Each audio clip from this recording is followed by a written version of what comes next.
Magandang umaga, Pilipinas. Narito ang latest sa lagay ng ating panahon.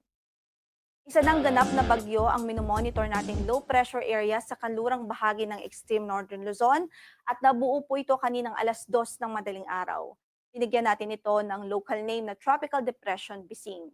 At huling nakita ang kanyang sentro sa layong 200 kilometers kanluran, hilagang kanluran ng Calayan, Cagayan. Taglay nito ang lakas ng hangin umaabot sa 45 kilometers per hour near the center at pagbugso pong umaabot sa 55 kilometers per hour.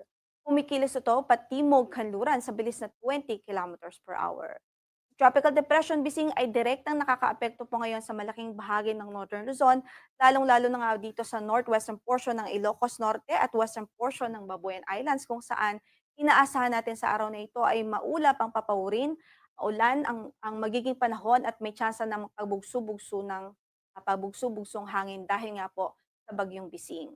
Sa mga karatig lugar dito sa natitirang bahagi pa ng Ilocos Norte, sa Apayao, mainland Cagayan maging sa Batanes Province, inaasahan din natin ang maulang panahon dahil sa epekto mismo ni Tropical Depression Pising.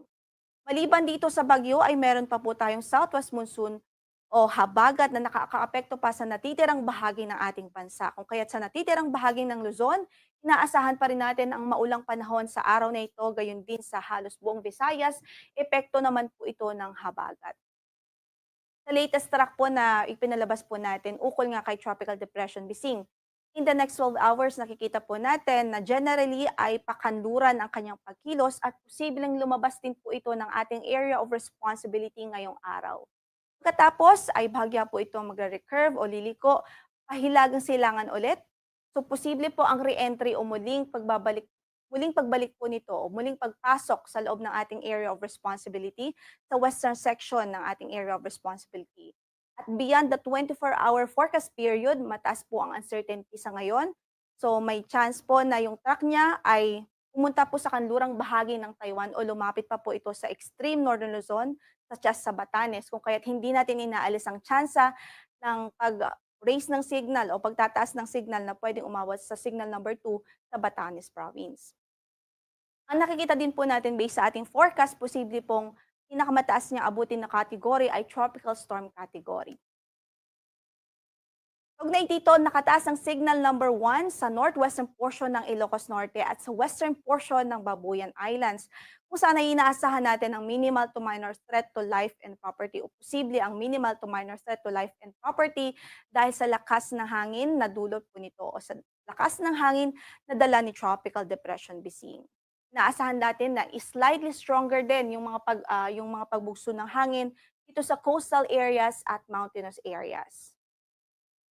In-effect din ang ating weather advisory sa maraming lugar sa ating bansa dahil kailangan po nating ma-remind na maliban sa malakas na hangin ay mayroon din po tayong mga pag-ulan na inaasahan dulot mismo ng Tropical Depression Bising at ng habagat o southwest monsoon. Kaya't nakataas po ngayon ang ating weather advisory at posible ang 100 to 200 millimeters of rainfall dito sa Ilocos Norte at dito sa Pangasinan, Zambales, maging sa Bataan.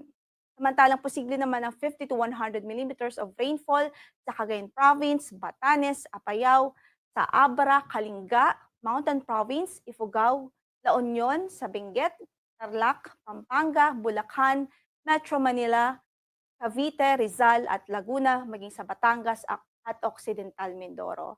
Ito po yung mga lugar na pwede pong makaranas ng mga pagulan na pwede pong magdulot ng mga pagbaha at pagpuho ng lupa. Kaya doble ingat ang ating abiso sa ating mga kababayan at makipag-coordinate po tayo sa ating mga local government units para sa mga precautionary measure. Gayun din, posible din ang 50 to 100 millimeters of rainfall by tomorrow dito po sa mga lalawigan ng Batanes, Cagayan, Ilocos Norte, Apayao, Abra, Ilocos Sur, La Union, Benguet, Pangasinan, maging sa Zambales at Bataan. And by Sunday, posible pa rin ang 100 to 200 millimeters of rainfall dito sa Batanes at Babuyan Islands dulot ng Tropical Depression Bising.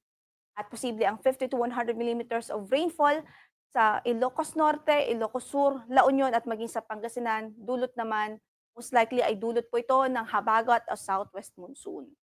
Kaya't doble ingat pa rin po ang ating abiso sa ating mga kababayan na maging alerto po sa mga posibilidad ng mga pagbaha at pagguho ng lupa dahil sa mga pag-ulan na dulot po ng habagat, maging ng bagyong CBC.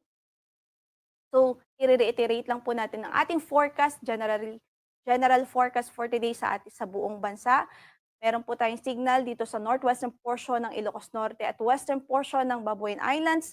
So maulan po doon at may pabugso ng hangin dulot ni Tropical Depression Bising. Sa natitirang bahagi pa ng Ilocos Norte, sa Batanes Province, sa natitirang bahagi ng Cagayan Province at Apayao, asahan din natin maulan na panahon na dulot ni Bagyong Bising. Sa natitirang bahagi naman ng Luzon, asahan natin ng maulan na panahon dahil sa habagat.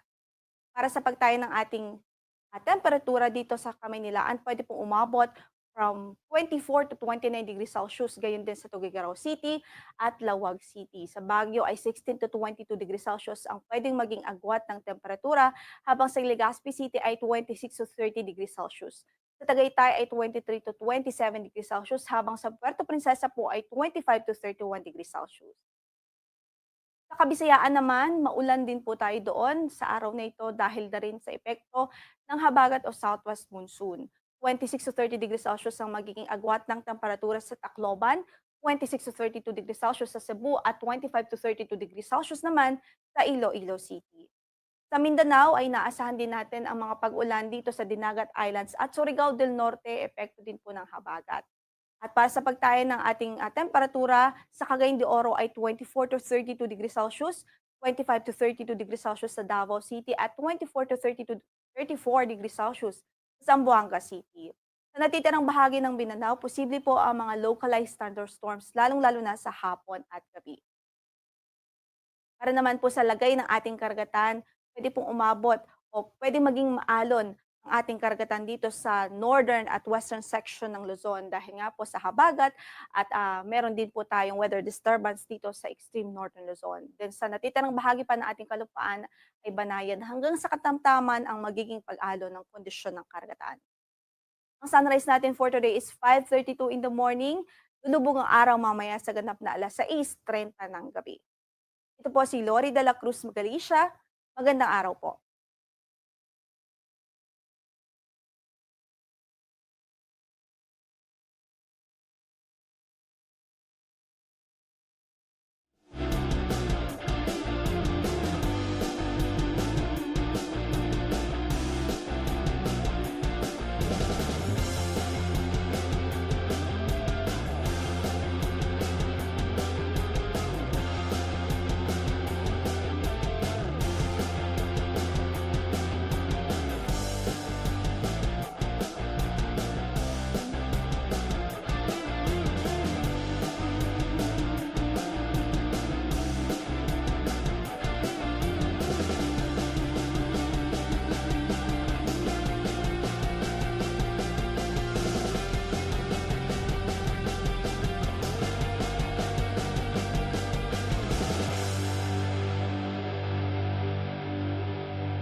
Tama po, no?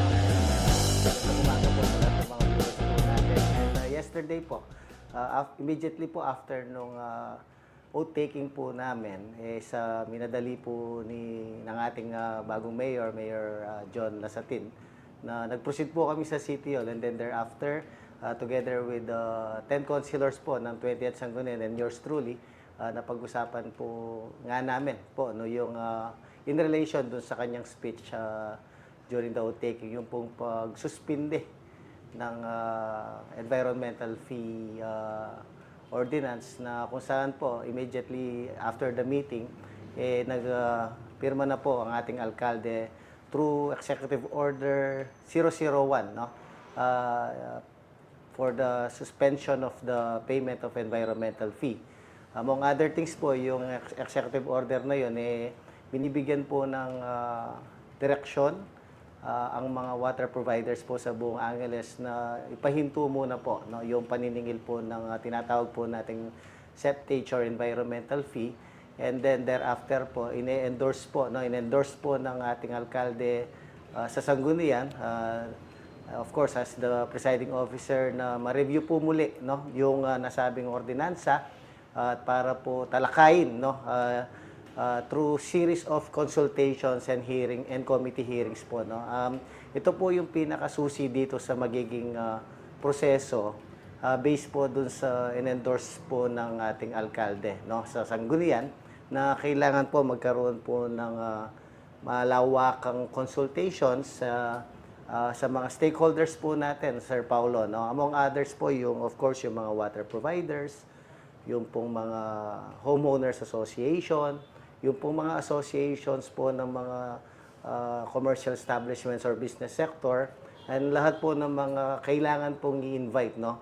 Para po maging maliwanag, komprehensibo, at the same time po, kailangan po natin mabigyan po ng pagkakataon na magbigay po ng mga inputs yung magiging bisita po natin sa Sangguniang in aid of legislation, no.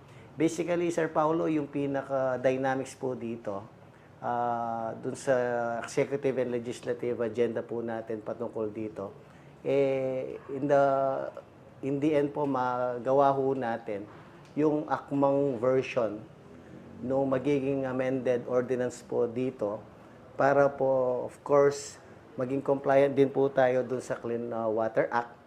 And at the same time po, maging reasonable po at katanggap-tanggap yung magiging fee, no? At marami pong, if you recall, Sir Paulo, marami pong pwedeng ways and means po, no? Para po dun sa compliance, no? So, basically, ang magiging susi ho talaga dito, yung inclusivity ng ating lokal na pamahalaan, na mabigyan po ng participation yung mga stakeholders po, no? At of course po, napakaganda pong panimula, no, sa aming unang araw kahapon nung nailabas po yung executive order, at marami pong naging positive reactions, feedbacks and comments po sa social media. And isa pa lang po to, no, sa mga pwede pa po nating gawin, no, sa loob ng 3 taon, no. And of course, as the presiding officer and chairman also ng Committee on Oversight, we will make sure po, no, that during the committee hearings po, tayo po tutulong, mag-aantabay po, no, para po dun sa holistic and improvement po nung nasabing ordinansa, Sir Paulo. Sabi ng mga nakatatanda, hindi ka daw makakabangon kung hindi mo malaman kung saan ka nagkamali, you know. What went wrong ba? At doon sa perspective naman ni Kong John, ang ating alkalde, na itong ordinansang ito kailangan talagang isuspinde at kailangan natin i-assess. Ano ba yung mga binabanggit niya na saan mali? Well, of course po, no, moving forward po, no. Actually, Sir Paulo, nabanggit ko to multiple times sa mga interviews natin that we cannot live in the past, but we make sure that progressively maayos po natin yan, no. And of course, ang naging parang konting ano lang po, no, na if for lack of better term, konting lapses lang po doon sa proseso, yung nga pong public consultation, no, para klaro po sa tao kung ano ba yung purpose and spirit and wisdom of the proposed ordinance, and at the same time po, yung po magiging nature po ng implementation in so far as the siphoning, the disposal, and of course po, yung pong imposition po ng septage fee. Doon po tayo magfo-focus po pagdating po sa proseso ng pagko-conduct po ng public hearing. Gaano ka posible na pwede ba yan ayudahan na lang ng LGU na lang magbayad sa hali, o meron tayong kinukonsidera na capacity natin? Kasi nakita din naman natin ang legacy ni Kong Pogi na sa atin naman, na meron na tayong ilang pasilidad para tugunan din yung mga pangangailangan niya sa usapin ng septage management fee. As a matter of levels or priority under the Clean Water Act po talaga, dapat as much as possible, kung kakayanin po, if the LGU concern has the capacity po to implement, no, the compliance po doon sa Clean Water Act, number one level po talaga yung LGU kung kaya pong i-subsidize yan, no? If and when the LGU cannot, doon po papasok po yung tinatawag po nating public-private partnership, Sir Paulo, na kung saan magkakaroon po tayo dapat ng katuwang mula sa private sectors na expert, no, sa ganito pong industriya, no. Basically, Sir Paulo, kasi yung spirit po ng Clean Water Act is to preserve, protect ang ating aquifers o yung tinatawag po nating groundwaters, no. So in that manner, kung hindi ho kakayanin po ng LGU, doon po magpa-participate po yung mga pribadong medyo, no, kakayanin na tumulong sa pag-iimplementa po doon. At sa tanong ng marami, baka naman apektado din ng pamahalaan nito, yung LGU, baka yan mawalan ng kita.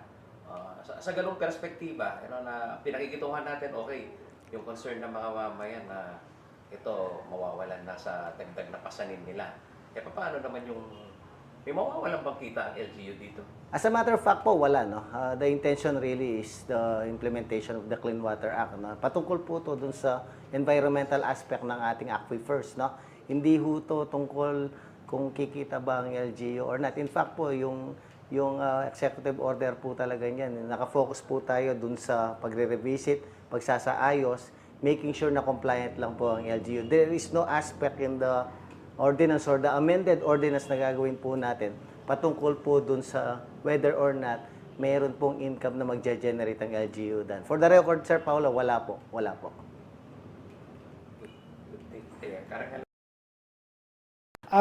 I agree with the new leadership ngayon na suspendihin muna yon. Kasi kawawa naman yung mga liliit na mga negosyante. They have to pay every year before they will be able to secure their mayor's permit. No?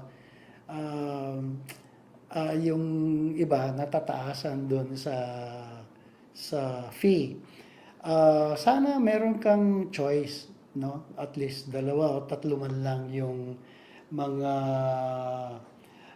contractor na mag-extract ng waste mo sa iyong commercial building o kaya sa office mo. Siguro pag-aralan mabuti kung paano mas maganda para maging win-win ang sitwasyon, ano? Win-win sa contractor, sa gobyerno, sa local government, at saka sa mga negosyante. Sana makita kung paano. Tsaka, sana malinis din yung kanilang proseso, no? Kasi I have an experience na pina-extract namin yung sa amin. For 3 days, nangangamoy sa loob ng opisina. Siguro yung mga equipment baka kulang pa sa magandang technology. Kung pwede gumamit na ng bagong technology kung sino man ang i-accredit ng local government unit.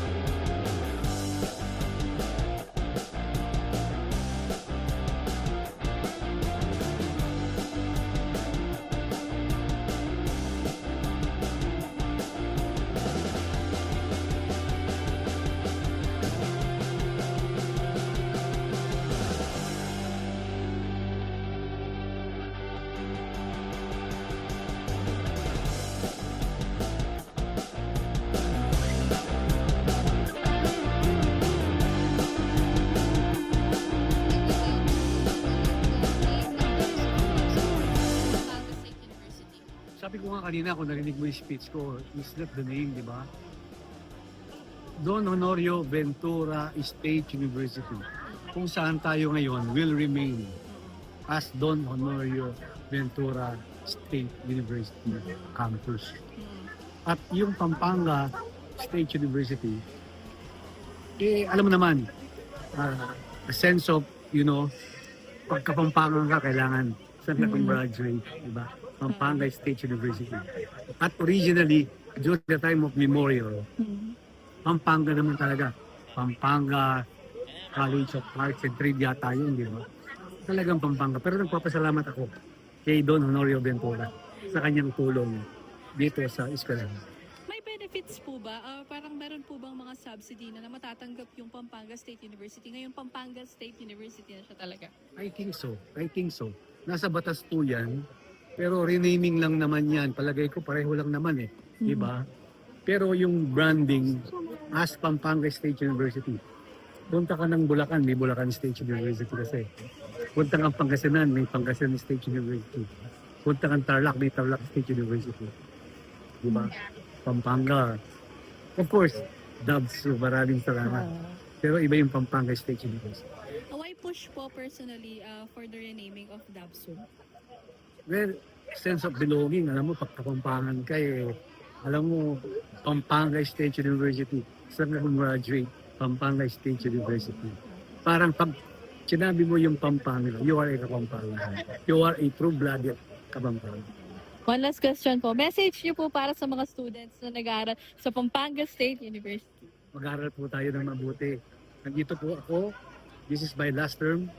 But my daughter, I passed the torch already to Congresswoman Micah Gonzalez, my daughter. And of course, gagawin niya kung maduplicate niya o madagdagan pa niya yung aking ginawa, salamat. At nandito lang ako, hindi naman ibig sabihin, nag-end lang yung aking term. Pero hindi nag-end yung aking pagtulog sa mga kababayan. Thank you po. Thank you. Sige. Okay po. Para po sa inyo, ano po yung pros na from DABSU magiging Pampanga State University na siya? Well, we are not abandoning history, no? Or we are not abandoning the past. We acknowledge, no? We acknowledge yung nakaraan.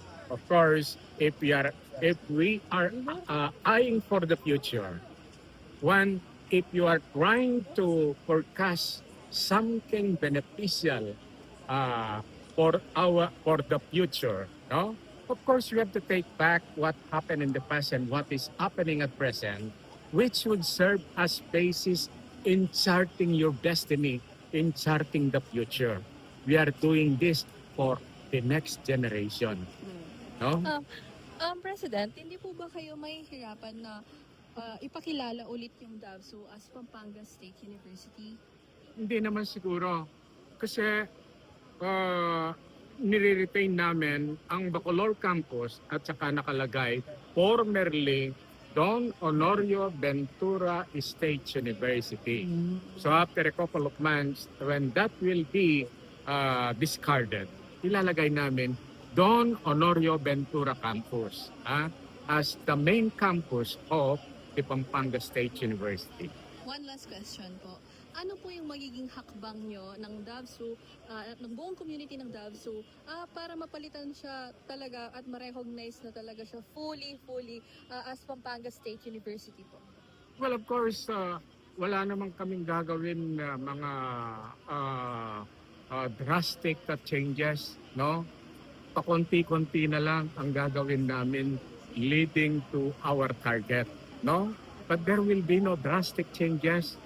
Ang interest lang namin dito, yan, we can make use of the Pampanga State University, as I've said, as a leverage in amassing a huge budget coming from the national government so that we can finance, no, other programs and projects of the university, like, for instance, on curricular expansion, particularly the offering of medicine and other allied medical courses. No, these are the things that we have in mind to offer in the future, and nothing more. At ang lahat ng mga ito para sa mga kababayan natin, hindi lang sa Bacolor, kundi sa buong lalawigan ng Pampanga. Ang lalawigan sa pamumuno po ng ating Governor Lilian, Vice Governor pala, ating governor na William Nanoy Pineda sa 6 na taon na panunungkulan bilang governor. Sa tulong po ninyo, may sikatuparan at naibigay po natin ang mga proyekto at programa para sa ikakabuti ng mga kapampangan. Ay, maraming salamat. Sa Gunian Numbers, maraming salamat. Papasalamat din po ako sa mga regional at provincial director ng mga iba't ibang ahensya ng paglalaan po ninyo ng pondo sa mga programa po namin. Malaking bagay po ito para sa amin. At sana po, mas dagdagan niyo pa po sa term ni Nanay yung mga pondo na ibibigay po ninyo. Sa dami po ng agenda ni Nanay, kailangan po namin ng tulong ninyo. Gusto ko rin po pasalamatan ng mga ating mga department heads at empleyado sa Kapitolyo na nakatubang po sa pag-implement ng mga programa sa ating mga kapampangan. Department heads, maraming salamat at sa 6 na taon hindi niyo po ako pinabayaan.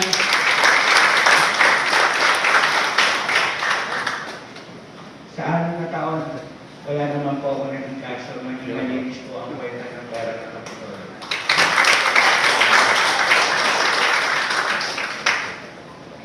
Pero mag-ready na po kayo. Tuwing alas 5 ng umaga, start po ang meeting ninyo kay Nanay. Ganun din sa ating provincial administrator, Cornichua, PA. Thank you.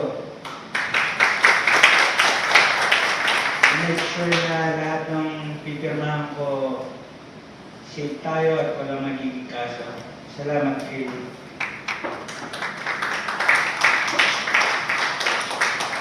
Miss Angie, mga executive assistant sa pag-implement ng mga programa natin. Naging maluwag ang trabaho ko as governor dahil sila lahat na atas yung mga legwork. Pero at least, sabi ko nga, nag-implement ng tama yung programa natin na nag-implement ng tama. Maraming salamat, Miss Angie. Ang head ng kalam natin, si Mayor Buddy, maraming salamat sa 4.5 billion sa aming taon na collection natin. Without this collection, maraming programang hindi na-implement. Because of this collection, marami pa tayo nagagdagan ng programa na implement para sa mga kapampangan. Thank you, Madam Buddy. Gusto ko rin pong kunin ng pagkakataon nito para pasalamatan ng ating outgoing 3-term board members sa inyong serbisyo at matapat na paglilingkod sa ating lalawigan. Board, sabi nga ni Nanay, mamimiss niya kayo. Same thing, mamimiss ko kayo. Kung kailangan nyo ng nakakausap, kaibigan, payo, nandito ako as Vice Governor. Pero pag kailangan nyo ng pondo, baon, doon kayo sa Governor pumunta. Maraming salamat, Board Member. Binabati ko rin po ang bagong miyembro ng Sangguniang Panlalawigan. Hamon ko po sa atin ang magkaisa, maging bukas sa pagbabago at gawing makabuluhan ang bawat batas na ating ipapasa.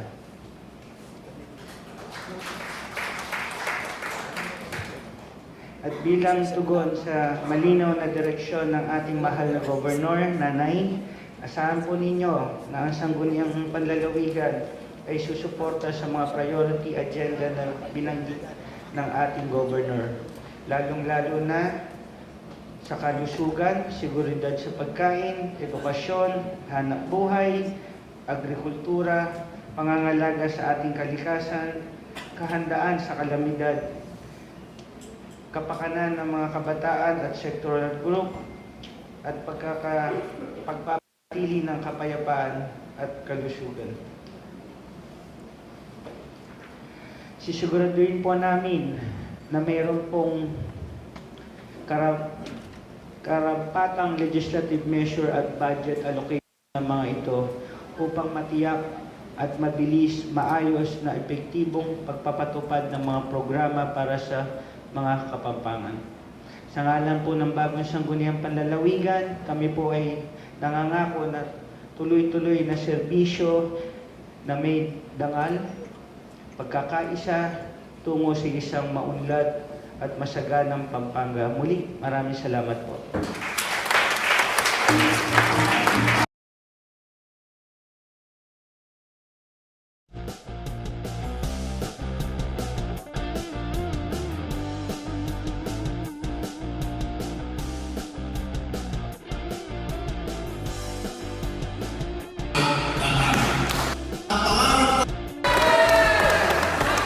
Pera naman.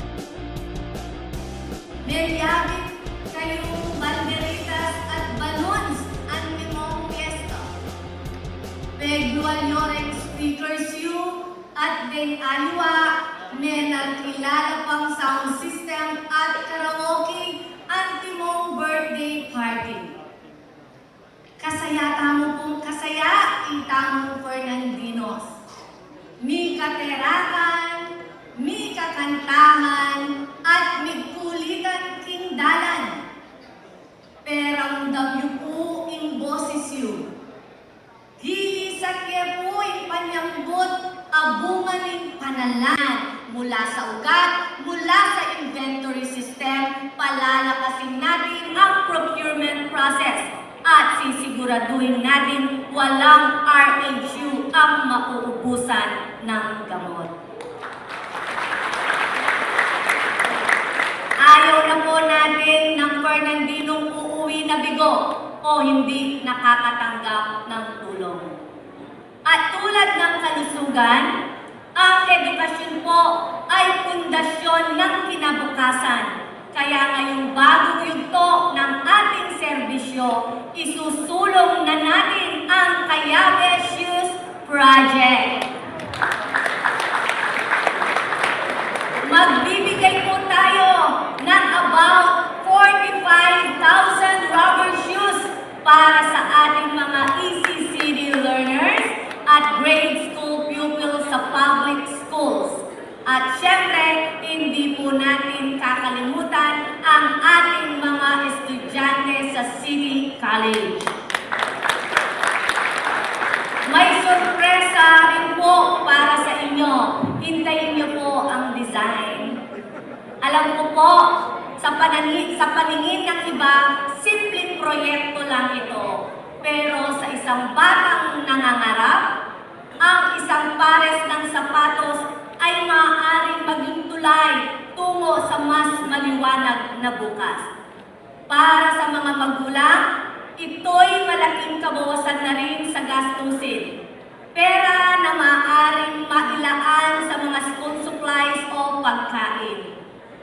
Ang ibinibigay po natin dito ay hindi lang kasuotan, kundi tiwala, dignidad at pag-asa. Sabi nga po ng isang kasabihan, you never really know a person until you've walked a mile in their shoes. But sometimes, a child just needs a decent pair to begin their journey. At ngayong araw din pong nais po natin ang tuloy-tuloy na progreso sa ating syudad. Kaya't sa ating pangalawang termino, lalo pa nating paiigtingin ang mga programang may puso at direksyon. Hindi po natin nakakalimutan ang ating mga indigents, solo parents, senior citizen, at lahat ng kabilang sa vulnerable sectors. At ngayong first 100 days, isang makasaysayang hakbang ang ating isasagawa. Bubuksan na po ang Rainbow House for the Golden Games. Isang ligtas, affirming at mapagkalingang tahanan para sa ating LGBTQIA+ elders na maaaring nakakaranas ng neglect, isolation o displacement. Hindi lang po ito isang shelter sa Rainbow House. May wellness programs, legal at health referrals, psychosocial support, livelihood assistance, at higit sa lahat, dignidad.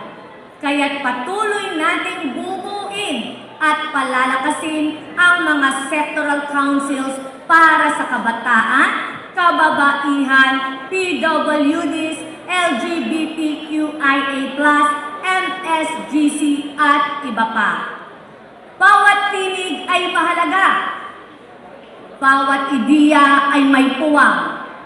Magkakaroon tayo ng bukas na konsultasyon upang masigurong tunay na makabuluhan at makatao ang ating mga programa. Hangad din po natin ang mabilis, malinaw at maayos na serbisyo sa ating LGU. Kaya't ipagpapatuloy natin ang digital transformation ng mga proseso para iwas red tape at dagdag ginhawa, lalo na para sa mga nasa business sectors. Mas pinatitibay natin ang koordinasyon sa national agencies at higit sa lahat, ang bawat proyekto at desisyon ay nakaangkla sa facts and data gamit ang CDMS, PAPSEN at iba pang evidence-based tools. Dahil hindi po tayo gumagawa ng plano sa hangin, tayo po ay nagtatrabaho para sa kinabukasan ng bawat Fernandino. Kailangan rin po nating maging laging handa sa mga nangyayari ngayon sa mundo. Mahalaga ang pagiging handa at ang pagtugon sa mga hamon ng climate change o nagbabadyang alitan ng mga bansa. Kaya't kasama sa ating advokasya ang mas pinaigting na disaster risk reduction program, climate adaptation projects, eco-friendly campaigns, at tuloy-tuloy na clean-up drives, waste management, urban greening, at food security initiatives.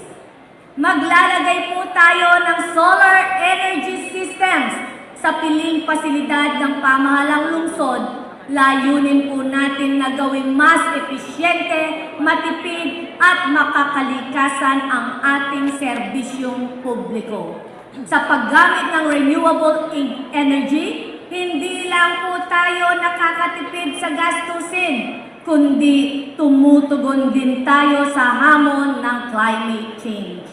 Marami pa po tayong mga proyekto na gagawin, pero ito muna po ang ating tatandaan. Bawat punlang ating itinatanim, bawat basura na ating itinatapon ng tama, at bawat komunidad na ating inaalagaan. Bahagi po lahat ito ng mas ligtas, mas luntian, at mas matatag na San Fernando.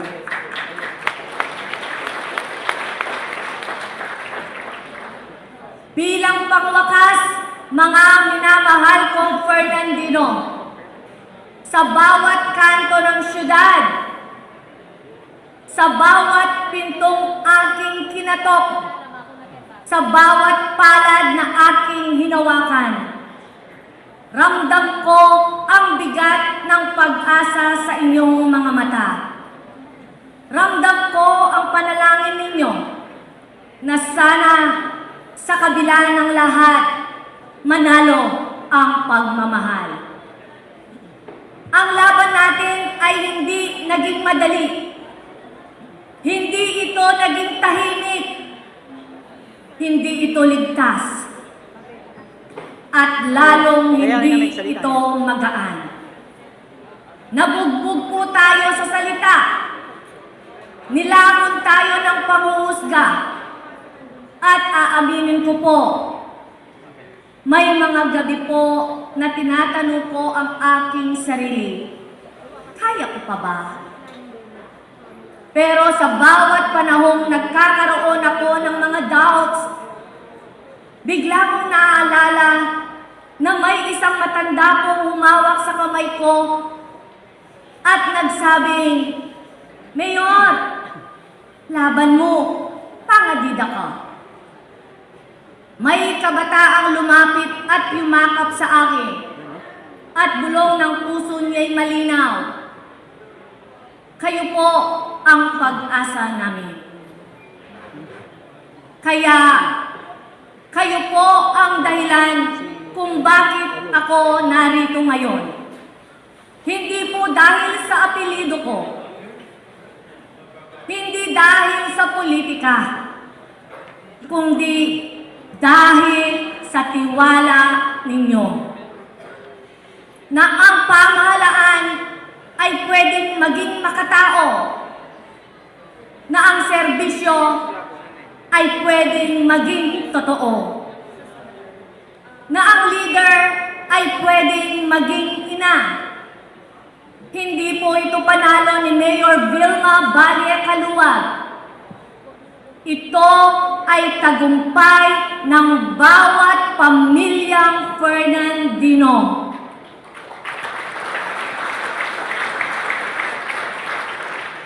Na nangarap kahit mahirap. Lumaban kahit takot. At nanindigan kahit mag-isa. Ito ang panalo ng mga nanalig na kahit paikutin ang istorya, ang katotohanan ay hindi kailanman kayang itago ng dilim. Kaya mula sa kaibuturan ng aking puso, maraming salamat po.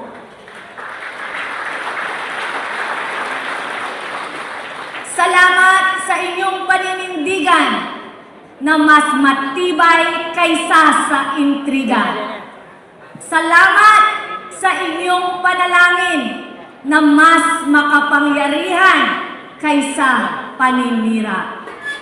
Salamat sa inyong boses na kahit sinubukang patahimikin ay patuloy na lumalaban.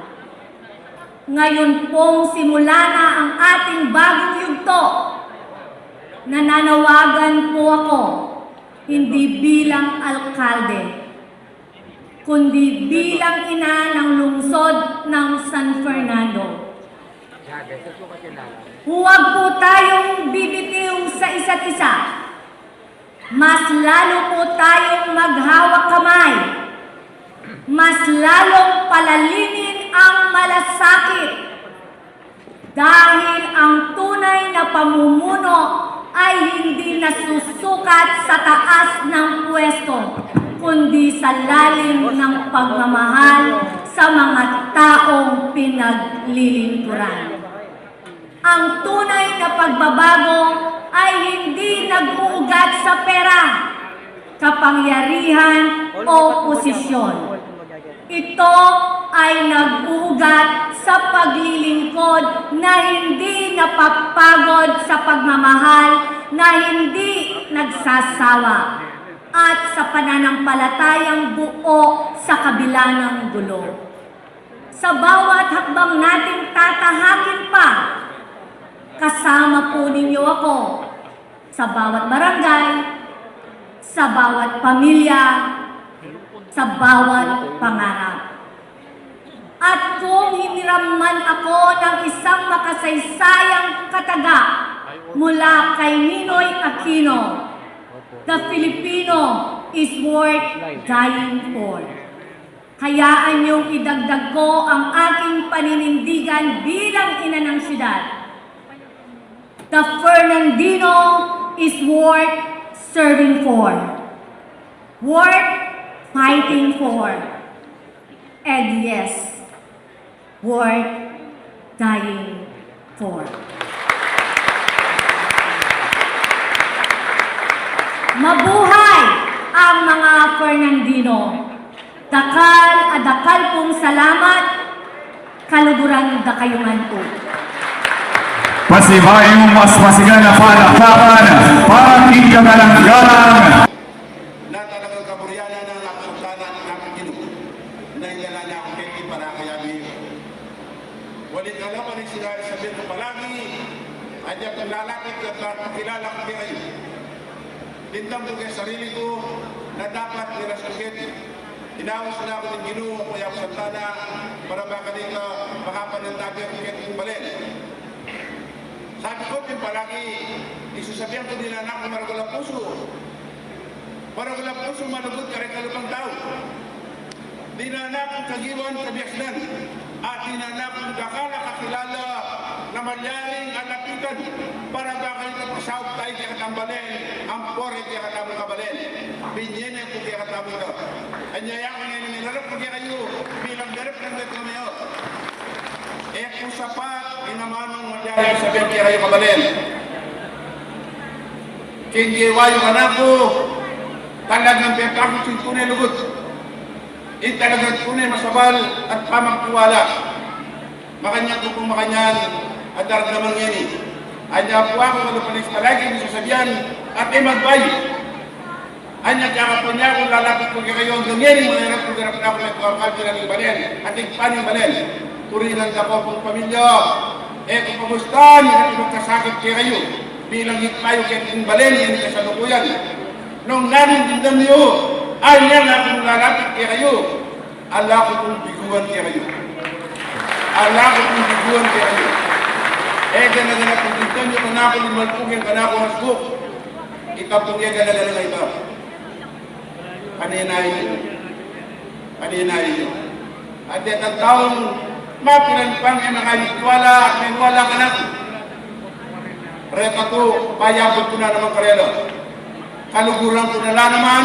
Kalupaneligot ko kayo. At pagpiliban ko na naman. Kaya kanako kong gawan. Kaya kanako ko pa rin. Yan po, bago ako mag-usa, kaya kaya ako pong inagandita kami sa para pasalamakan ko ang tuggal-tuggal at akong balo kong talagang nasiwa. Buri ko pong sabitlan pa si Bayo, kubiri kong nai. Yaknalig pala kong pa si Bayo, lalo na po yung katamo pong nagsalita ng din.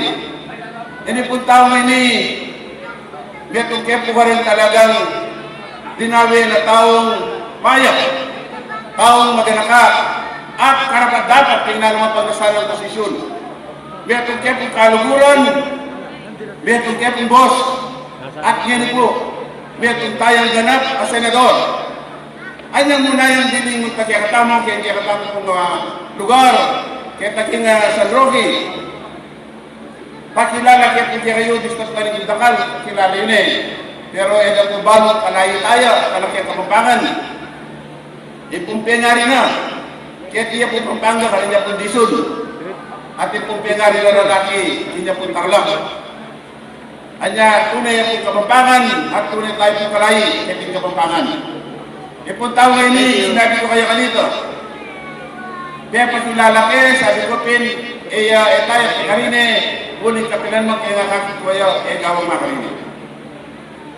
Sabi ko, ingadon po mo kayo, magpakilala, talagang tunay ang kampangan. Pati may nagalog yun, tayo buboto ako. Migsali tayo po, gagawin na rin kayo yung speech at pamagpakilala kaya katamo kampangan ng lubusan. Kanina po, injawad po kayo, at itanong po ipakarini. Kaya timapilog ang Pampanga, number 7 nyo. Pero taming kaya katamo pong balen, yung balen tamo sa Santana, mig number 3 yun. At teka marapagbiling percentage na binoto tayo. Kaya po sa Santana. Labing day record, magdala na yung record, sasabihan na anak ko, dinawi na yung teka marapagbiling porsyento binoto din. Kaya pinigil ka mo balen. Andiyan ka po, nakala salamat ka rin. Po binugol, kaya pamaglapit ko kayo. Pero community service kasi, and also sa mga para sa mga kabataan, yung mga dagdagan yung mga sports activities, and also yung educational program at sa mga senior citizen. And kasama na rin po yung programa sa mga LGBTQ dahil isa sila sa mga pinaprioridad ko na mabigyan ng pansin, lalong-lalo na dito po sa ating probinsya.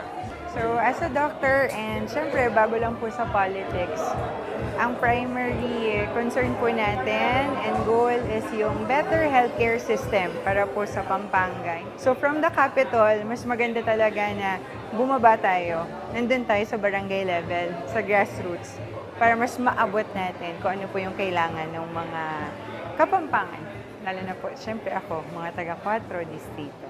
So kami po ay makikisama sa layunin ng ating gobernador, vice-gobernador sa kanyang mga programa, polisiya, rules and regulations of the Sanggunian that will entirely benefit the welfare of the Kapampangans. Sa Sangguniang Panlalawigan, medyo may pressure talaga, and also may kasamang excitement kasi it's a new journey for me, and syempre a lot of na talagang pwede nating i-adapt na may experience dito sa Sangguniang Panlalawigan. Gagawin ko ang best ko para talagang magampanan natin yung ating tungkulin. Alam naman po natin na talagang hindi lang puro dapat galing, at kailangan na may yung sa pagsaserbisyo po natin may kasamang puso. Yan pa. Lahat naman naaaral, tsaka hindi naman ibig sabihin na bago ka, doon ka lang magsistop. Always strive for excellence, tsaka yung experience, nandun naman sa iba na maituturo din sa amin. I'm willing to learn and I'm willing to work hand in hand para po sa isang magandang Pampanga. May pressure naman din, pero yung training ko as a lawyer, siguro makakatulong ako para matulungan ang ating mga probinsya sa mga resolusyon at ordinansa na makakabuti para sa mga Kapampangan. I agree with the new leadership ngayon na suspendihin muna yon. Kasi kawawa naman yung mga liliit na mga negosyante. They have to pay every year before they will be able to secure their mayor's permit, no? Yung iba natataasan doon sa fee.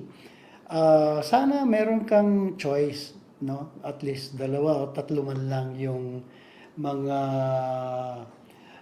contractor na mag-extract ng waste mo sa iyong commercial building o kaya sa office mo. Siguro pag-aralan mabuti kung paano mas maganda para maging win-win ang sitwasyon, win-win sa contractor, sa gobyerno, sa local government, at saka sa mga negosyante. Sana makita kung paano. Tsaka sana malinis din yung kanilang proseso, Kasi I have an experience na pina-extract namin yung sa amin. For 3 days, nangangamoy sa loob ng opisina. Siguro yung mga equipment baka kulang pa sa magandang technology. As a matter of levels or priority under the Clean Water Act po talaga, dapat as much as possible, kung kakayanin po, if the LGU concern has the capacity po to implement the compliance po doon sa Clean Water Act, number 1 level po talaga yung LGU kung kaya pong i-subsidize yan, If and when the LGU cannot, doon po papasok po yung tinatawag po nating public-private partnership, Sir Paulo, na kung saan magkakaroon po tayo dapat ng katuwang mula sa private sectors na expert, sa ganito pong industriya, basically, Sir Paulo, kasi yung spirit po ng Clean Water Act is to preserve, protect ang ating aquifers, so yung tinatawag po nating groundwaters, So in that manner, kung hindi ho kakayanin po ng LGU, doon po magpa-participate po yung mga pribadong medyo kakayanin na tumulong sa pag-iimplementa po doon.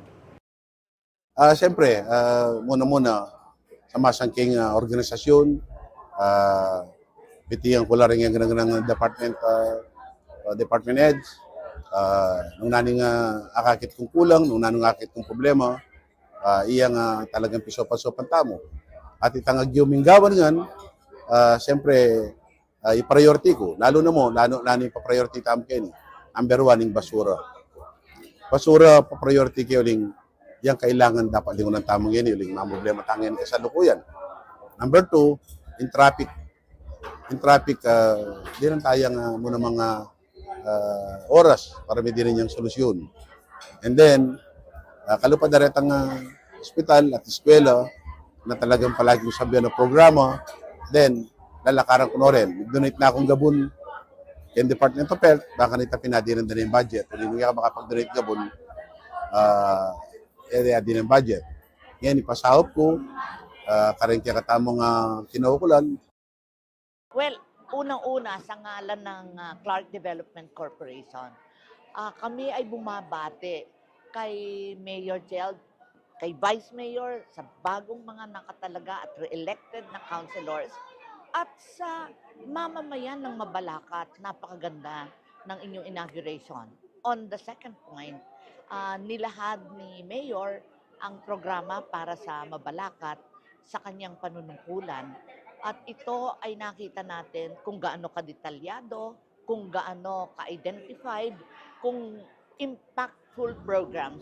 At kung ako ay mamamayan ng Mabalacat, alam ko na bukas ay ganito ang mga mangyayari at ganito ang aking inaasahan. Yan ang hinihingi ng mamamayan ngayon. Bilang dati pong local chief executive po, kaya nasasakupan nyo as CDC, ano po yung personal na message nyo kay Mayor Geld Aquino? Mayor, you're a breath of fresh air. Alam mo, ang hinahon mong magsalita, maliwanag, at tuwan-tuwa ako na nung nagsasalita ka, ang kitang-kita ko yung iyong mga dimples. Alam mo, nakakaaliw yun, no?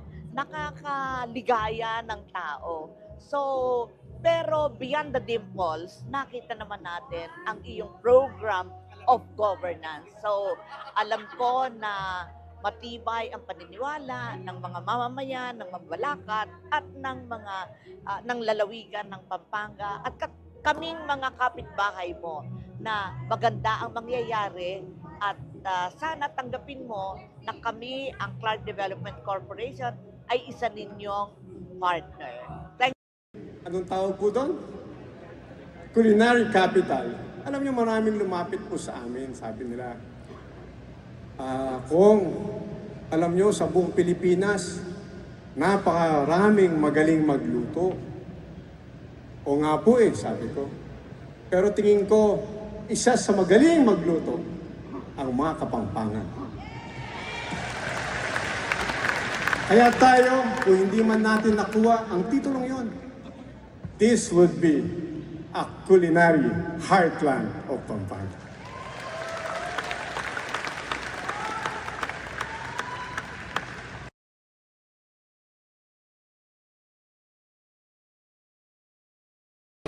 Hanya ano po ng manyambutso.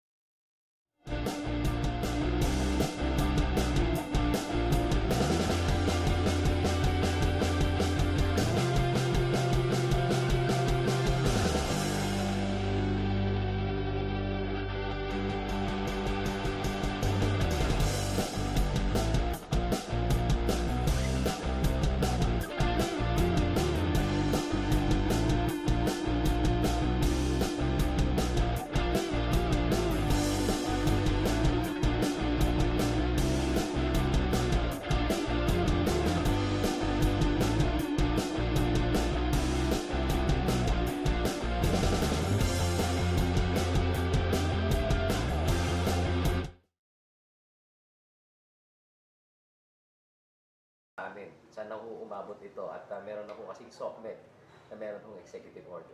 Tama po, no? And magandang umaga po sa lahat ng mga viewers po natin. And yesterday po, immediately po after nung oath-taking po namin, minadali po ng ating bagong mayor, Mayor John Lasatin, na nag-proceed po kami sa City Hall, and then thereafter, together with 10 councilors po ng 20th Sangguniang and yours truly, napag-usapan po nga namin po no, yung in relation dun sa kanyang speech during the oath-taking, yung pong pagsuspinde ng environmental fee ordinance, na kung saan po immediately after the meeting nagpirma na po ang ating alkalde through Executive Order 001, no,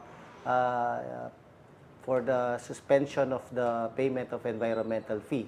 Among other things po, yung executive order na yun, binibigyan po ng direksyon ang mga water providers po sa buong Angeles na ipahinto muna po yung paniningil po ng tinatawag po nating septage or environmental fee. And then thereafter po, in-endorse po ng ating alkalde sa Sangguniang, of course, as the presiding officer na ma-review po muli yung nasabing ordinansa at para po talakayin through series of consultations and hearing and committee hearings po. Ito po yung pinakasusi dito sa magiging proseso based po dun sa in-endorse po ng ating alkalde sa Sangguniang na kailangan po magkaroon po ng malawakang consultations sa mga stakeholders po natin, Sir Paulo. Among others po, of course, yung mga water providers, yung pong mga homeowners association, yung pong mga associations po ng mga commercial establishments or business sector, and lahat po ng mga kailangan pong i-invite, para po maging maliwanag, komprehensibo. At the same time po, kailangan po natin mabigyan po ng pagkakataon na magbigay po ng mga inputs yung magiging bisita po natin sa Sangguniang in aid of legislation. Basically, Sir Paulo, yung pinaka-dynamics po dito, dun sa executive and legislative agenda po natin patungkol dito, in the end po, magawa ho natin yung akmang version no magiging amended ordinance po dito para po, of course, maging compliant din po tayo dun sa Clean Water Act. And at the same time po, maging reasonable po at katanggap-tanggap yung magiging fee. At marami pong, if you recall, Sir Paulo, marami pong pwedeng ways and means po para po dun sa compliance. So, basically, ang magiging susi ho talaga dito, yung inclusivity ng ating lokal na pamahalaan na mabigyan po ng participation yung mga stakeholders po. At of course po, napakaganda pong panimula sa aming unang araw kahapon nung nailabas po yung executive order. At marami pong naging positive reactions, feedbacks, and comments po sa social media. And isa pa lang po to sa mga pwede pa po nating gawin sa loob ng 3 taon. And of course, as the presiding officer and chairman also ng Committee on Oversight, we will make sure po that during the committee hearings po, tayo po tutulong, mag-aantabay po para po dun sa holistic and improvement po nung nasabing ordinansa, Sir Paulo. Sabi ng mga nakatatanda, hindi ka daw makakabangon kung hindi mo malaman kung saan ka nagkamali. What went wrong ba? At doon sa perspective naman ni Kong John, ang ating alkalde, na itong ordinansang ito kailangan talagang isuspinde at kailangan natin i-assess. Ano ba yung mga binabanggit niya na saan mali? Well, of course po, moving forward po.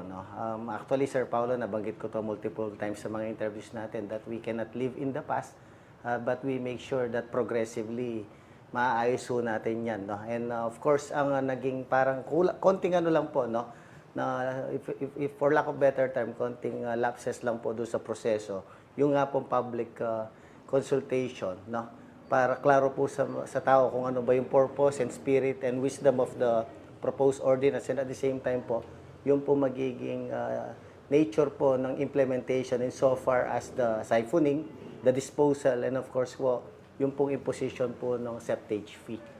Doon po tayo magfo-focus po pagdating po sa proseso ng pagkoconduct po ng public hearing. Gaano ka posible na pwede ba yan ayudahan na lang ng LGU na lang magbayad sa hali, o meron tayong kinukonsidera na capacity natin kasi nakita din naman natin ang legacy ni Kong Pogi na sa atin naman na meron na tayong ilang pasilidad para tugunan din yung mga pangangailangan niya sa usapin ng septage management fee.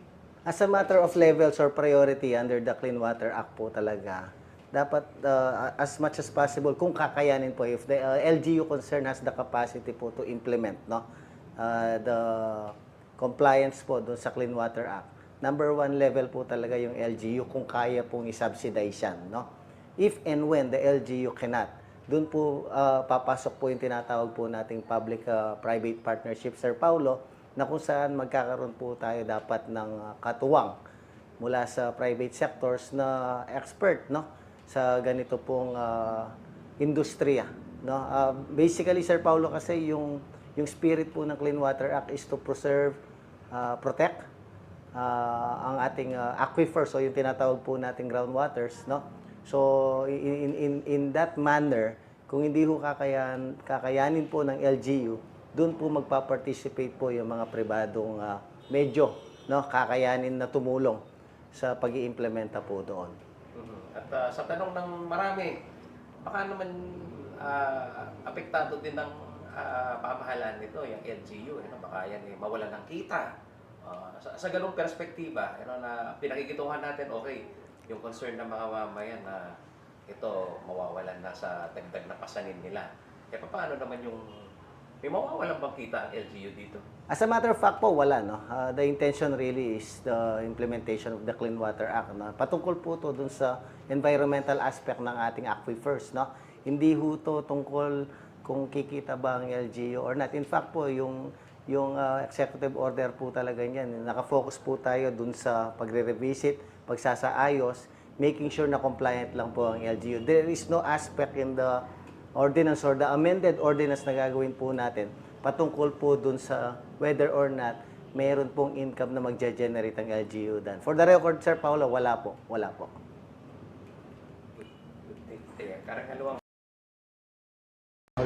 Yes, we support, kami ni Mayor Vilma, we support different sectors in our community. Hindi tayo namimili kahit anuman yung kasarian.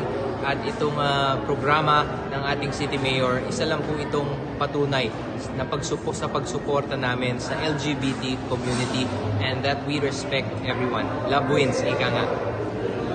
Vice, last question.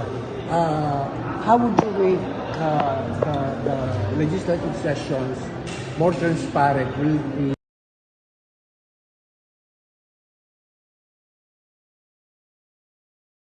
Okay, we will have a discussion with the PELCO. Even before that naman po, nakipag-ugnayan na kami, yung mga satellite na parang nila, another electrification na tinatayo na nila sa Mabalacat para tugunan ang mas marami pang pumapasok at naninirahang residente at mga gusto pong magtayo pong negosyo sa ating syudad ng Mabalacat. So tutugunan po natin yan, close coordination po sa PELCO.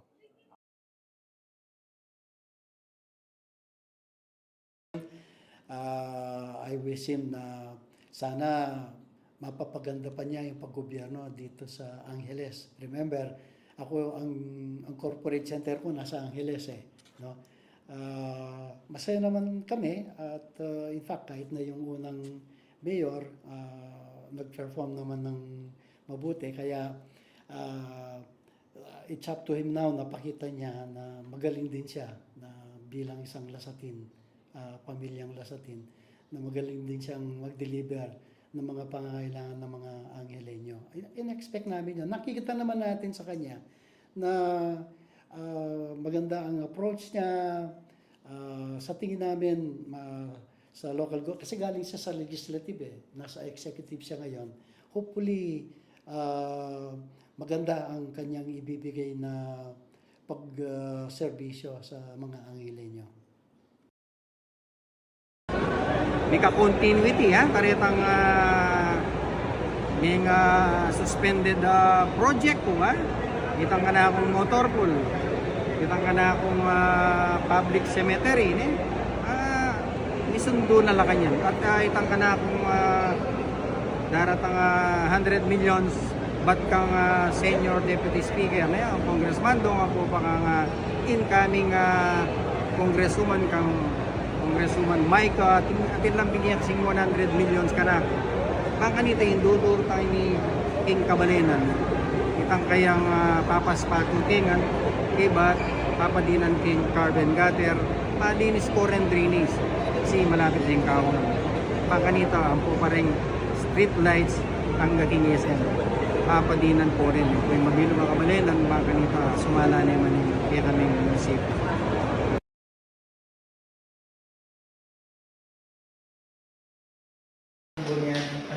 Lalawigan sa pamumuno po ng ating Governor Lilian, Vice Governor pala, ating Governor na Lilian Pineda, sa 6 na taon na panunungkulan bilang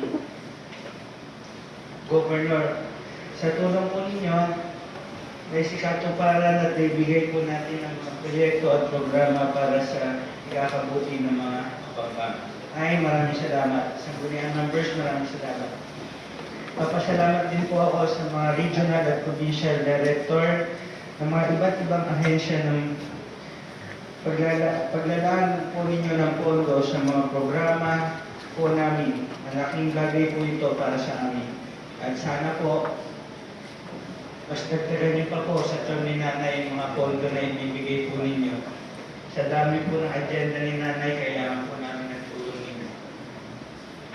Gusto ko rin po pasalamatan ng mga ating mga department heads at empleyado sa Kapitolyo na nakatubang po sa pag-implement ng mga programa sa ating mga kapampangan. Department heads, maraming salamat at sa 6 na taon hindi niyo po ako pinabayaan.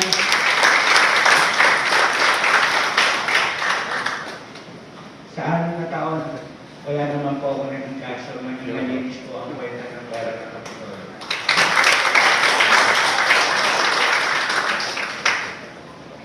Pero mag-ready na po kayo. Tuwing alas 5 ng umaga, start po ang meeting ninyo kay Nanay. Ganun din sa ating provincial administrator, Attorney Chua, PA. Thank you. Make sure na lahat ng pipirmahan ko safe tayo at walang magiging kaso. Salamat kayo.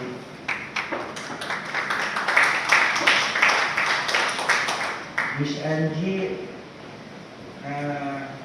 my executive assistant sa pag-implement ng mga programa natin. Naging maluwag ang trabaho ko as governor dahil sila lahat na atas yung mga legwork. Pero at least, sabi ko nga, na-implement ng tama yung programa natin na na-implement ng tama. Maraming salamat, Miss Angie. Ang head ng kalam natin, si Mayor Buddy, maraming salamat sa 4.5 billion sa aming mga taon na collection natin. Without this collection, maraming programang hindi na-implement. Because of this collection, marami pa tayo nagagalan ng programa na implement para sa mga kapampangan. Thank you, Parang Buddy. Gusto ko rin pong kunin ng pagkakataon nito para pasalamatan ang ating outgoing 3-term board members sa inyong serbisyo at matapat na paglilingkod sa ating lalawigan. Board, sabi nga ni Nanay, mamimiss niya kayo. Same thing, mamimiss ko kayo. Kung kailangan nyo ng nakakausap, kaibigan, payo, nandito ako as Vice Governor. Pero pag kailangan nyo ng pondo, baon, doon kayo sa Governor pumunta. Maraming salamat, Board Member. Binabati ko rin po ang bagong miyembro ng Sangguniang Panlalawigan. Hamon ko po sa atin ang magkaisa, maging bukas sa pagbabago at gawing makabuluhan ang bawat batas na ating ipapasa.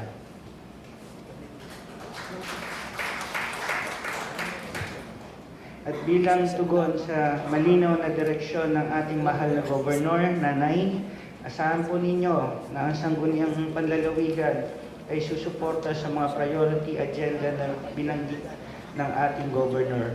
Lalong-lalo na sa kalusugan, seguridad sa pagkain, edukasyon, hanap buhay, agrikultura, pangangalaga sa ating kalikasan, kahandaan sa kalamidad, kapakanan ng mga kabataan at sectoral group, at pagpapatili ng kapayapaan at kalusugan. Sisiguraduhin po namin na mayroon pong karapatang legislative measure at budget allocation ng mga ito upang matiyak at mabilis, maayos na epektibong pagpapatupad ng mga programa para sa mga Kapampangan. Sa ngalan po ng Bagong Sangguniang Panlalawigan, kami po ay nangangako na tuloy-tuloy na serbisyo na may dangal, pagkakaisa tungo sa isang maunlad at masaganang Pampanga. Muli, maraming salamat po.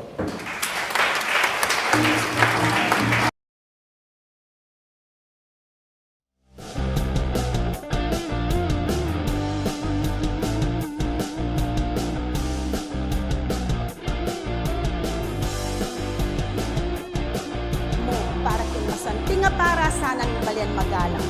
Abe-abe, mi papanantabe, alang mi paglakwan, alang mataglakwan, alang matamad, ala na pang politika, one time mo, miyabe kata, king marangal, apa magserbisyo. Let us prove through our words and our actions na elamig kamaliring magalenyos king pamamilida kay katamo.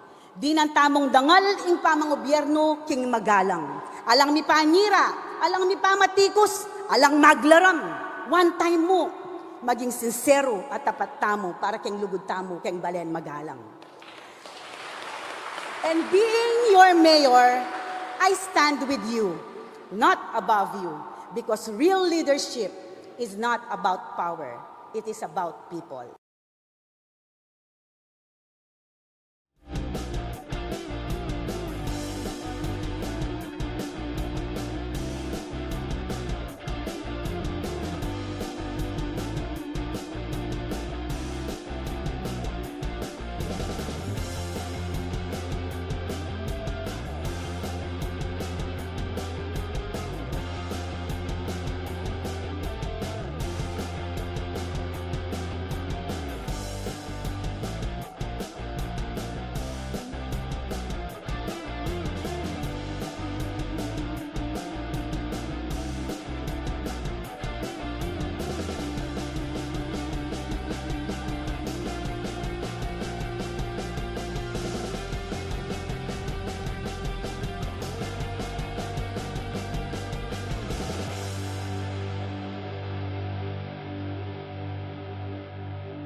Kutpin po, munang apektado ring kakatamong job orders, din kakatamong kontraktual at din casual tamo, na hanggang December, ala na kayo panweldo.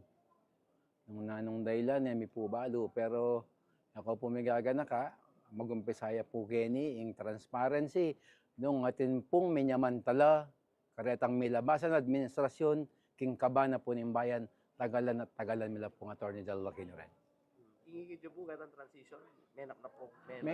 Napnapya po yung kaya katamong pera, ikit miya po 2 weeks before election, nakapagluwal na pa pong 240 million. Imagine, until today, unliquidated la pa. At ikaw po personal na mensahe karene pong kapanibalan po kayo ng sabihan ng financial sa inyo. Ano pa na po niya may labasan niya pong turnover, pekisabihan ko niya po yung kakatamong city treasurer at paborin niyo pong may labas tanganan niya po yung kabanan ng syudad, karan na pong tao rin, ako po may lunos karan ka pa yung mabalakay niyo at paborin niyo makanyan. Yung segot na po na ako, alaki po nga kaparapat, Vice Mayor, ating kayo nga karapat nung bisa kayo. Ako, konselor ko, muling buri kong gusto, ating ko nga karapat. Manindigan ko kaya itong gusto. At rough estimate, rin po JO apektado, mga pilan na po. 6,000 rin di sa aming JO. Sobra na po karakal. Ngayon, 6,000, kabilugan na mabalakat, at baka naano kaya pong mag-hire ka niya na contractual lang po, parang kaya katamong JO, nung alata mo pong panweldo. Kaya pin po may sasabi kaming Attorney General, halos aldoldo, nung makanano may nga paralanan, nangyayman italaman na kumpleto, retang kabuuan na 3 hanggang 4,000 JO, at least man lang manikwata mo bang kanita ing syudad mabalang at aya pumulok. Kasi rin pong kaya katamong state super, mitok ng lana man kanya, no, ling end of contract la, ngayon imantong kami pong panweldo, bang kanita, magtuloy-tuloy po ing karelang serbisyo. Misasan mi itong tamo para king masantinga para sana ning balian magalang. Abe-abe, mi papanantabe, alang mi paglakwan, alang matamad, ala na pang politika, one time mo, miyabe kata, king marangal, apa magserbisyo. Let us prove through our words and our actions na elamig kamaliring magalenyos king pamamili da kay katamo. Di ng tamong dangal ing pamangobyerno king magalang. Alang mi panira, alang mi pamatikos, alang maglaram. One time mo, maging sincero at tapat tamo para king lugod tamo king balen magalang. And being your mayor, I stand with you, not above you, because real leadership is not about power. It is about people. Ang masanting, ibalik dala. Suportahan dala. Nya, sana po, bisaw-bisaw tamo. Last po, dakal mangutang ka na ako. Dakal mangutang po ka na ako, kukutang da, sabi da, maglako ko baka nung magobra. Yan po. Sana po, ay tindihan nyo ko. Totoo po, maglako kong magobra. Kailangan, detang ikabit ko, detang maka-align, detang ka na akong prinsipyong matino, detang manuala, kaya ka na akong advokasya. Adyang nino naman po maging mayor. Halimbawa, aluaman ako. Mo naman pwedeng ikabit. Detang utusan me para papagobran. Kay bat ko, kontraya, teter ko, yan. Nining may sakripisyo. Alwa mo ako. Ikatamo nga ning may sakripisyo. Anya, kailangan itang kekatamong kuwanan, itang kanakong kuwanan, maka-align niya, keng kekatamong prinsipyo, maka-align niya, keng kekatamong advokasya. Kingali mo pagsuko at siyang meging mabayad ang kekatang pagdalanan, king pamagpasikan, king lugni, king bawat baging milyari kekatamo, king pamagpanto kay kami, Alang king pamilyang tamo, king buong team tamo, kareng buong memaleng ning porak, nung makanano yabatabak, ing memo amatatag, tutong lulugod, at lilingap, ang impala ning baleng. Indeed, I am blessed to call you my father, but the people of Porac are even more blessed to call you their mayor.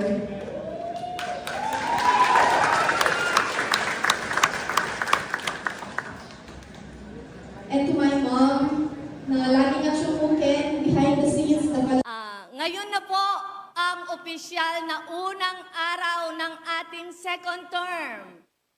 At alam kong sabik na kayong marinig kung ano ang mga susunod nating hakbang. Naririnig ko na nga po ang tanong ng marami sa inyo. Mayor, ano kaya ang mangyayari sa first 100 days? Aaminin ko po, excited din po ako. Dahil bawat araw, isang panibagong pagkakataon ito para tugunan ang mga pangangailangan ninyo at tuparin ang mga pangarap nating lahat para sa San Fernando. May kasabihan po tayong health is wealth. Pero sa totoo lang po, paano kung wala kang yaman? Paano kung kahit simpleng check-up ay wala kang pambayad? O walang masakyan papunta sa health center? Sa panahon ngayon, ang hirap makahanap ng serbisyong medikal na libre, maayos at may malasakit. At bilang inyong ina ng syudad, ramdam ko po ang hirap at pag-aalala ng bawat isa.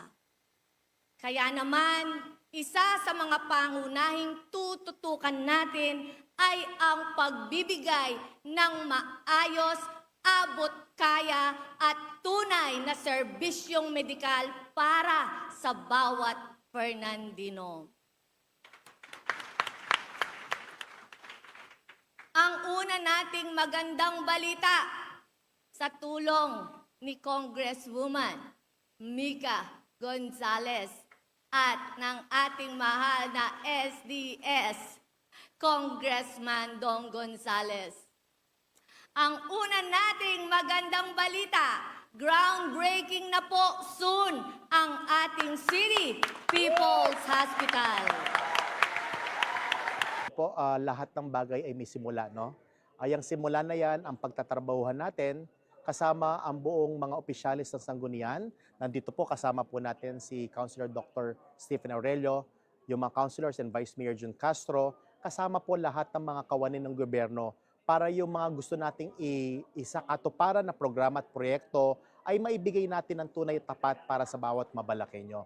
Yan ay pagkakaisa. At sorry po kanina, gusto ko pong ang aking buong taos-pusong pasasalamat sa pamilyang Pineda, lalo po kay Tatay Bong Pineda, sa inyo pong pag-antabay po sa amin, Tay. Maraming salamat po sa binigay niyo pong tiwala. Hindi po tayo magkakamali sa paglilingkod, tayo po ay magsisilbi sa bawat tao pong dito po sa ating syudad Mabalacat. Okay, we will have a discussion with the PELCO. Even before that naman po, nakipag-ugnayan na kami, yung mga satellite na parang another electrification na tinatayo na nila sa Mabalacat para tugunan ang mas marami pang pumapasok at naninirahang residente at mga gusto pong magtayo pong negosyo sa ating syudad ng Mabalacat. So tutuganan po natin yan, close coordination po sa PELCO.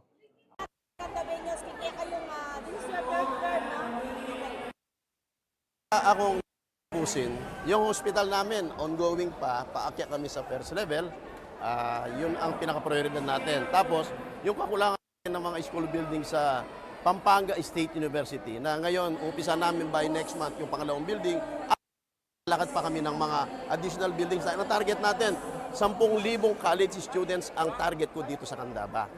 Itong palengke namin, gusto kong baguhin na mag-improve naman, maging malinis at prioridad ko mga taga-Candaba ang magtitanda dito at magpapatayo tayo ng isang 9-story na malaking municipal building dito para maging improve yung panunungkulan ng taga-munisipyo. Mayor, nabanggit mo nga kanina during your speech, ang daming first sa inyong pagkapanalo, historical kumbaga.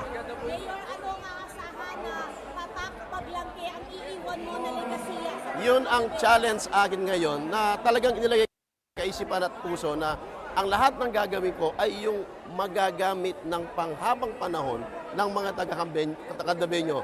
yung henerasyon ngayon, yung mga anak natin at mga apo natin, katulad ng hospital, state university, at itong mga daan na ginagawa namin panghabang panahon. Yun ang pinapangarap ko. At yung mga scholar namin dito, ako yung nag-umpisa na 1,000, ngayon nasa 6,000 na kami. Gagawin ko 10,000 bago ko umalis ng pagka-mayor sa 2028. Na yun ang pangarap ko. Palagi sinasabi ko, kailangan mag-aral tayo. Mga magulang, pilitin yung mga anak ninyo na ang lahat ng kandabenyo, gusto ko makapag-aral, matapos ng kolehiyo dahil yun ang makapagbibigay ng magandang buhay sa kanila. Iwan nyo bang flood-free ang Candaba? Alam mo, pinag-aaralan natin sa national government, problema yan. Hindi natin masave yung kapinakan natin dahil masyadong mababa. Ang pinag-aaralan ngayon ng national government, pwede bang gamitin ang tubig, makikinabang ang marami, habang hindi nagtatanim ang mga tao. Pero kailangan na mahabang konsultasyon ito sa mga taga-Candaba. Pero ang priority ko ngayon, dahil 3 taon na lang, iangat ko, itaas ang maraming daan para hindi abutan ng tubig. Katulad ng ginawa ko sa poblasyon na nakita ko, epektibo naman. Yan may ka-continuity karetang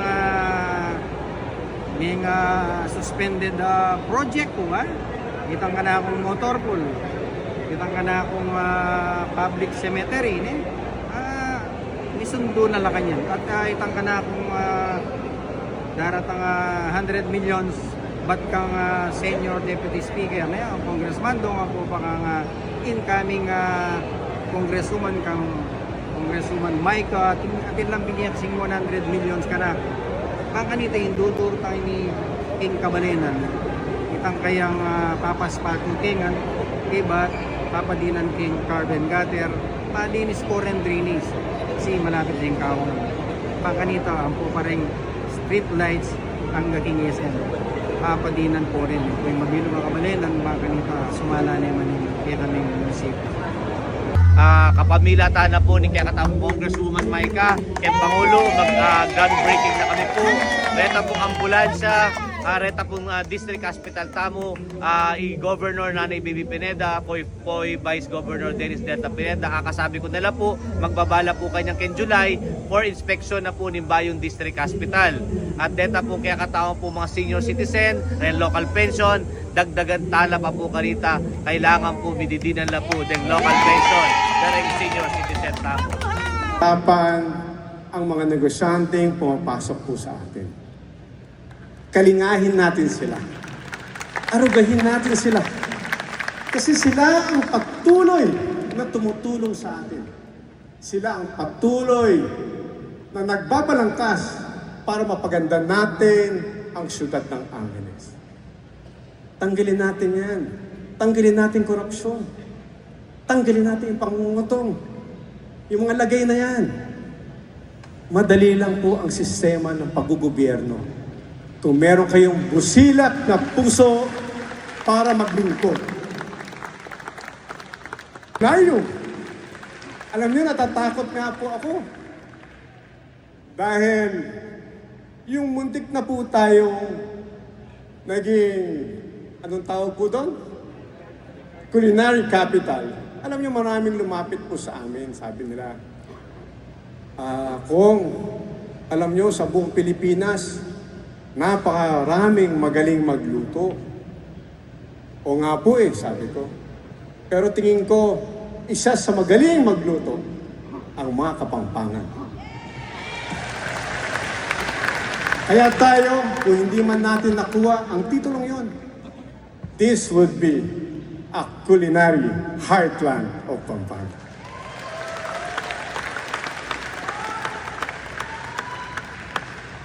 Sa sining naman ng mga mangguguhit natin, ang suporta ng administrasyon. Gusto natin maraming talento ang maihubog natin para pakita ang talento ng mga Kapampangan. Tayong lahat ang solusyon sa mga problema.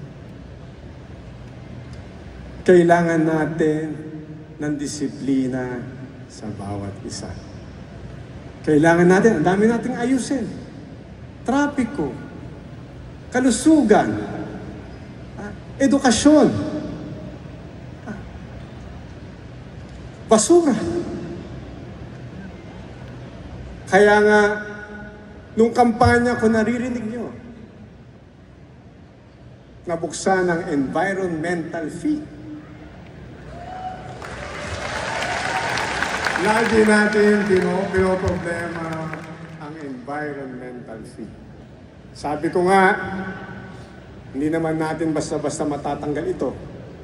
Pero sa unang linggong pag-upo natin, kailangan suspindihin natin ang implementasyon. Ibababa natin sa konseho para i-review ang environmental fee. At sigurado naman, katuwang ko ang sanggunian para mapahusay natin ang mga batas na hindi na akma sa sitwasyon. Unang-una po ang SOGI bill po kasi merong maling pananaw sa SOGI bill. Ang pananaw po ng iba, lalo na yung mga konserbatibo nating kapatid po na ang mga moves po para sa mga ganitong mga batas ay para maghari po yung ang aming community. Hindi po yun ang aming intensyon. Ang gusto po namin ay pantay-pantay na karapatan, pantay na lipunan, makataruang lipunan po. Hindi po para maghari kaming mga bakla, yung mga members po ng LGBTQIA+ community. Kailangan po talaga natin ng isang anti-discrimination bill, specifically SOGI bill, kasi meron po tayong mga kapatid na members of the LGBTQIA+ communities na marginalized pa rin at meron po nakakaranas po sila ng diskriminasyon at hindi pantay-pantay na oportunidad sa iba't ibang sektor ng ating lipunan. Ngayon, hindi pa huli yung lahat para magbago yung isip ng mga ibang tao at maging bukas sila sa parte ng mga LGBT dahil huwag natin isara yung utak natin kung ano ba yung alam natin. So maging mas open-minded tayo sa mga nangyayari sa paligid natin. Okay na po dahil karapatan din po ng mga tao yung paglaban po naman dapat para sa kanila. Kumbaga, may mga kaibigan po akong kumbaga, suporta lang po para sa kanila. Okay lang sa'yo na magkaroon ka ng kaibigan na... Wala na pong problema kung ano ang kasayran nila. Ang importante po doon yung pagkikisama nila. Alam mo, sabi ko nga kanina, I will continue yung aking 9-point agenda. Because in all aspects, sa livelihood, sa kalusugan, sa pag-aaral ng mga bata, yung mga senior citizen, infrastructure development, agriculture, lahat yan. We have the 9-point agenda that I explain to the people kung ano talaga gagawin. Nagsasabi ako ng totoo, huwag kang magsinungaling sa tao. Gawin mo lang ang dapat para sa kanila, para sa bayan. Then, malalaman naman nila yun eh. Kung totoo ang ginagawa mo, kung totoo ang tao, hindi. Just serve with humility. Siyempre, hinihingi ko yung suporta nila. My last 3 terms, lalo po natin pag-igihan, yung pag-servisyo. Kailangan po ang suporta nyo, ang tiwala nyo. Ibigay nyo po ito sa akin. Sinusiguro ko sa inyo, we will be serving much more kaysa sa nakaraan. Siyempre, nandyan ang mga infrastructure projects ng Villa de Bacolor. No? So, bilang kami naman sa legislative, bilang taga-review, taga-approve ng pondo, sabi ko nga, sumusuporta kami kay Mayor. At kung meron pa siyang ibang balak o planong gawin o gusto pang dagdagan ang kanyang mga programa, susuportahan po namin. So, siguro, peka masanting, nung naning masanting Parabalen, lalo na first class municipality na kini. Kasi ikit ko niyang 11th sangguniang bayan kay panahon, administration, last term, 11th, 12 rini, new. Bali, maliwae, tilangan na experience at dedication, dedicated laging obrada. So, from third class to first class, yung kakaiba na, siyempre, more services, more development. Miyayaliwaret ang 9-point agenda ng mayor, siyempre, karing kay mga basi, senior citizen, LGBTQ+, ganang-ganang sektor ng community. Kailangan din ang pansin. Kahit ang mga bagay. In terms of legislation, kawire.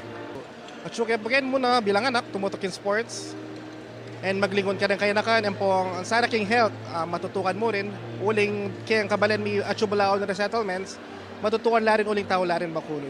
So, in sports naman, gagawin mi katandatos cup, interbarangay, ako mag-commissioner, dudurot naman, at akakit na natin tang gagawan para ka rin kaya na kan. Masaya ako, at siguradong dakal ko, balo karela, at sana ating ko ring ayambag na pang millennial pamanungkulan, kareng mas minuna kaya katamang manungkulan. At least kilala na ako bilang Jude dato, ang pong agawa ko, imburi ko mga nanula paglingkuran din tao Bacolod. Ngayon po yung anak yu, konsul balene, halal na po. At ngayon po, agpangkaya po yung kakonsali bilang manungkulan para kaya ko yung serbisyong totoo yan po yung tatak dato. Dakal pang salamat. Nangyari yung operation nung June 25. Pero yung nag-viral, before pa yun, nakita na ng mga mga concerned citizen at saka yung mga barkada natin dito sa Mabalacat.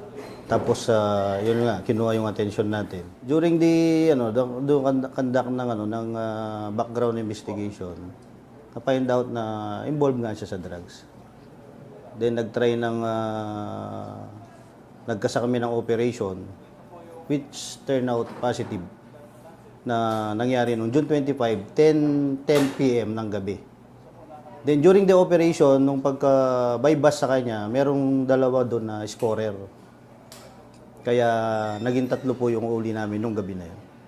Bari doon sa nag-viral na nung nakita doon sa social media, kinasuhan namin siya ng 511, pushing at saka possession. Then dun sa dalawa, section 11 din, possession of illegal drugs. So dito po sa Mabalacat, warning po sa lahat ng mga natin. At saka yung mga dumadayo dito, hindi po kayo welcome dito sa Mabalacat. Tutugusin po namin kayo para maging peaceful ang aming lugar, ang aming syudad na Mabalacat. Lahat ng mga gumagawa ng masama dito, illegal drugs man yan or iba pang uri ng krimen na makakaapekto sa peace and order ng Mabalacat. Mag-isip-isip po kayo, ang kapulisan po ng Mabalacat ay hindi natutulog. Uubusin po namin kayo.